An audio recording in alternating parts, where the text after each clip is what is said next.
প্রচুর ঠান্ডা। এই খুব ঠান্ডা। এখন কিসের ঠান্ডা? ঠান্ডা তো শেষ। ফজর ঠান্ডা। ফজরের নামাজ পড়ছো? হ্যাঁ। আর তুমি? ঠান্ডা। ঠান্ডা কেন ঠান্ডা? ঠান্ডা তো কাপড় কই তোমার? হ্যাঁ আর তুমি? ফজর নামাজ পর গাইস প্রচুর পরিমাণ ঠান্ডা লেগেছে, তাই আগুন ধরিয়ে একটু আগুন পোয়াইছি। তাই? হয়েছে না? জি, জি। আর তুমি? আমার তো গরম লাগতেছে কেন? আমার প্রচুর গরম গরম প্রচুর লাগতেছে। গরম। এই জন্য আমি আগুন পোয়াচ্ছি। তাই নাকি? আর তুমি? আমি আলু পোড়া দিয়েছি এখানে। আলু খুঁজো আলু পোড়া কি করবে? তুমি আর বাড়ির ঠান্ডা ভাত খেয়েছি, ঠান্ডা লেগেছে তো আগুন ধরেছি।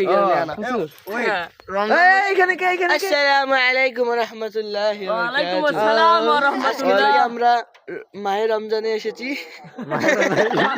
মাহে রমজানে না তো, আজকে থেকে রমজান মাস শুরু। প্রথম ইফতার করবো আজকে। আজকে আমরা রোজা আছি প্রথম। প্রথম রোজা আছি, ফিলটাই অন্যরকম। ফিলিংস অন্যরকম। অন্যরকম ফিলিংস। হ্যাঁ জি জি জি। কাম হতে না ওদের ভাঙি দিয়েছি।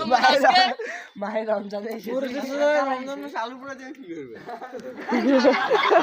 আসলে না, এই শালা রমজান মাসে আলু পোড়া দিয়ে কি করবে? খাবো। ইফতারে খাওয়া নাকি? দাঁড়া ইফতারে খাওয়া নাকি? রমজান মাসে আলু পোড়া দিয়ে ইফতারে খাওয়া? তাই নাকি? আলু কাল সাকিব খাবে। তো ঠিক আছে গাইস, এটা রমজান মাসে আলু পোড়া দিয়ে আমরা খাইতেছি। তো ঠিক আছে।